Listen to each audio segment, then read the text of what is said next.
ever have that one thing that you do that's a personality trait or a quirk or whatever that annoys a lot of people, but yet at the same time you're identified by that, and when you don't exhibit it or you don't do it yourself, you feel kind of off, you almost feel kind of naked because you're not doing it? I wear a pen or a pencil behind my ear in pretty much every video that I do. I also wear it all the time when I'm at work. And quite frankly, a lot of times if you bump into me in the real world outside of YouTube or outside of the workplace, I'm still rocking a pen or a pencil behind my ear. It's to the point now where I almost feel naked if I'm not wearing it. Don't ask me why. I mean, I have a reason why I wear it, but I don't know why it became such a part of who I am. And it became an identifiable thing that I do. But it has been. And like I said, I feel funny if I don't wear a pen or a pencil behind my ear. And the reason I bring that up is over the past month and a half, I haven't been watching Impact, haven't been doing Impact reviews. And quite frankly, I haven't felt right about it. I feel like the channel is missing something. Because way back when, in the beginning days of the Off the Ropes show, we were doing the WWE Raw reviews as a group, we were doing those pay-per-view reviews as a group, whatever, It's all fine and good. We did a lot of WWE videos and commentaries and Who Sucks videos and all this stuff and that crap. And, we got noticed, good, bad, otherwise. Bottom line, we did. We built an audience in part off of that. But I always felt another part of our audience was built off of, in part, the Impact reviews that I did every week. They had a different feel to them. They were something different. They were reviews of a wrestling show being done in a very different way. And in part, it became a major component of the identity of the Off the Rope show was the Schleg Daddy's Impact reviews. And, I had some things that, I became associated with to the point where, and a lot of people watching this review will know what I'm talking about, you could be sitting there watching Impact on a weekly basis and you go back, let's say, to 2011, you remember when you would see a Jeff Jarrett, your first reaction was not about what was going on in the segment. Your first reaction instantaneously was you were thinking about how the Schleg Daddy was going to react. And see, I miss that element of Off the Rope show. And I felt like that's been missing. And, it's kind of one of those guilty pleasures Impact is. Because it's one of those products where there are good moments, there are bad moments, there are some train wreck moments. There are times where I enjoy being a fan of their product, and there are other times they frustrate the shit out of me, and I end up, in a sick way almost, enjoying it as well. Because sometimes when Impact's been very bad, it's been very good for me and very good for this show. It's just the way it is. So, it almost feels right that I'm back reviewing Impact again. I don't know what I was expecting to come back to after taking some time off from the product, but you can imagine my lack of surprise when the first person I saw on Impact was none other than the almighty Hulkster brother. He hobbled out to the ring. So you got the guy who's almost 60 talking about his beef with a group that's led by guys in their 40s, and while at the same time having some animus and some problems with a guy in his mid-50s who's the next person you see in Sting. They've got beef, but of course that means that Hogan, for whatever the fuck reason, just has to make it right. So he's going to have Sting versus Matt Morgan in the main event, and the winner of that match takes on Bully Ray at Slammiversary for the TNA World title. Even though it was great to see Matt Morgan being featured in a prominent spot in the opening segment associated with legends like Sting and Hulk Hogan, you had to imagine also at the same time my incredible disappointment, because once I heard that Matt Morgan was going to be wrestling Sting in the main event in a #1 contenders match, I already knew how the match was going to go down. I already knew who was going to win. And I knew, even though I was going to watch it, there was really no point of it because it was going to be an incredibly predictable main event. I imagine Chris Sabin, Nuthugger #1, Fool Killer 99 had to be all up in masturbating hysterics of glee and joy at the sight of the return of his main man Chris Sabin to TNA, to the X Division, where he ends up winning a #1 contenders X Division match. Just follow along with me for a second, if you will. Mark Henry, World Heavyweight Champion, check. By beating Randy Orton not once but twice. Kenny King, X Division champ. Check. Mark Henry versus Sheamus as a feud. Check. Ryback getting a big push. Check. Rob Terry getting a big push. Check. He's not going to be on camera this week. I'm sorry. He's got other deuces and fours business that he's going to attend to. But might I suggest, if you've got a guy that you want to get pushed, maybe you need to lobby in the comments down below for Smokey to push him. Because for some reason, this big gray and sexy pussycat, when he touches something, he has a fucking Midas touch. Period. Can't even be disputed. Please tell me why. Please tell me why Chavo and Hernandez are the tag champs again. Why? Just why? I saw this promo segment with Rude and Aries, and then Bad Influence comes out, and you're like, these are two great tag teams, but the champs are freaking Chavo and Hernandez again? And I'm just sitting there, and I'm like, yeah, this is pretty much all TNA has in the tag team scene. It's very lame and very stale. And then to make matters worse, you've got James Storm is going to be the guest referee for the match next week between Bad Influence and the Greatness Factor. You've got nothing else for James Storm to do other than be a guest referee for a #1 contenders tag team match. Whew.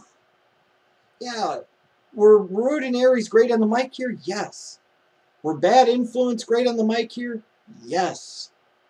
Were Chavo and Hernandez terrible as usual? Yes. Is this just an indicator to me of how stale TNA's tag team division has become? Yes. It's sad. And to top it off, James Storm is nothing more than a guest referee right now. I know somebody next week that's going to have an awful lot to say about this, baby. You know, I could get, and I could understand, and I could even partially justify pushing people in their 40s and 50s, names from the past that other companies made big, if they were meaning a lot to your overall bottom line, they were meaning big things to your box office, and they were helping you draw great ratings. You know, same thing with storylines. Even if I don't like them, but they're good for business, then I can understand why you push them even if I don't always enjoy them. Well, you look at the shit like Aces and Eights. It's not great for business, and it's not helping ratings. So why do you continue to do it? So I just wonder who the rocket scientist was that decided we wanted to see Kurt Angle versus Devon in a fucking random-ass Vince Russo-like I Quit match in the 1-hour main event of Impact. Who's the genius that thought this would be a ratings bonanza? Who's the genius that thinks that we want to see Kurt Angle versus a guy in D'Lo Brown whose peak was 13 years ago, if he ever really had a fucking peak to begin with? And you're giving us an I Quit match? God, this match wasn't very good. Now, if they're sitting there and using this as a reason to write Devon out of Aces and Eights and off of TV to get a fucking guy in his 40s off of damn TV, then I'm all for it. I could put up with this match. But by God, that's all I can say about this. By God. I Quit matches should be the culmination of big, huge feuds at pay-per-views that go 30 minutes or potentially longer. Not 10 minutes in the 1-hour main event featuring Kurt Angle against a guy whose peak was almost a decade and a half ago. Sometimes I really wonder what the fuck TNA is thinking.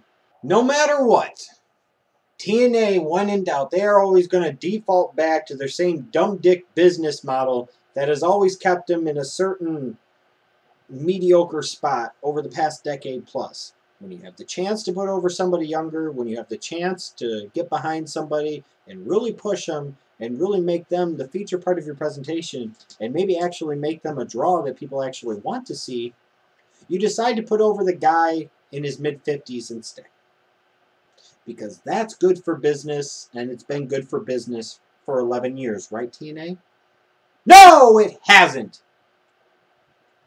As a general rule, do you really want your #1 contender for the World Heavyweight Championship to be a guy whose peak was 15 damn years ago? Who is in such phenomenal ring shape now that pretty much every match that he actually does wrestle in, the few that he does, he's wearing a damn t-shirt. Sting versus Matt Morgan. This #1 contenders match. I feel so bad for Matt Morgan. What a pile of shit. Don't give me that. We don't know how the big story is going to play out. Nah, fuck the big story, because there is no big story. The fact that Sting goes out there and stinks up the joint in the main event, and then you know a guy is bad and he has no business being in your main event scene when he can't even apply his own patented submission maneuver correctly and effectively. His Scorpion Deathlock is ludicrous now. It's ridiculous. How could anybody buy that as a damn submission hold? And yet he's able to put Matt Morgan in it multiple times and eventually gets Matt Morgan to pass out from pain because of it. Oh, this is not a situation where you have Stone Cold Steve Austin with crimson mass flowing down his face at WrestleMania 13 in that awesome submission match against Bret Hart, where Bret Hart has him in the sharpshooter forever and Austin passes out because of the pain. And you've told this great story to crescendo to this point where you're able to almost instantly flip both characters and you've created a really great WrestleMania moment for a horrible WrestleMania show.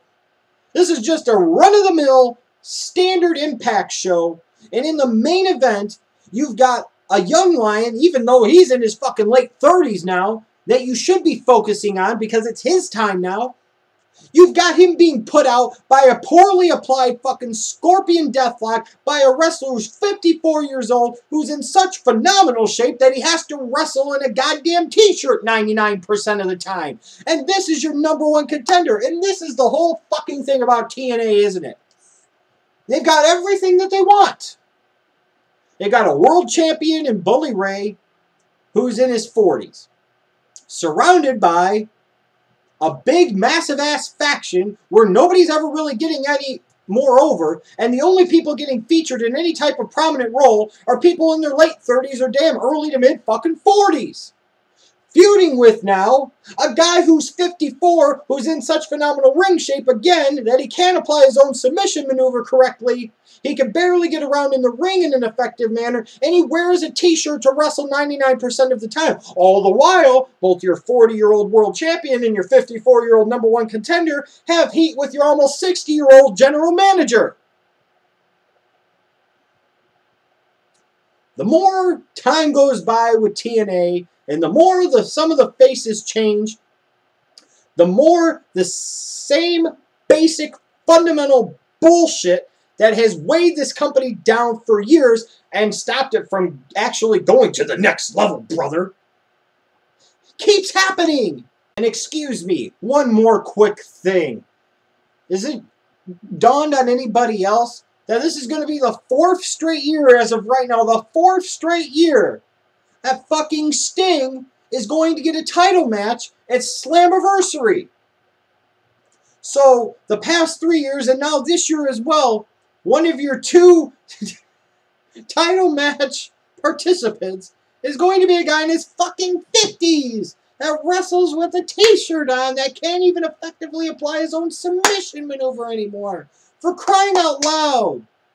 I'm not even going to call it Slammiversary anymore. It's Stingiversary. Because every year come June, the show's got to be all about Sting for some fucking reason.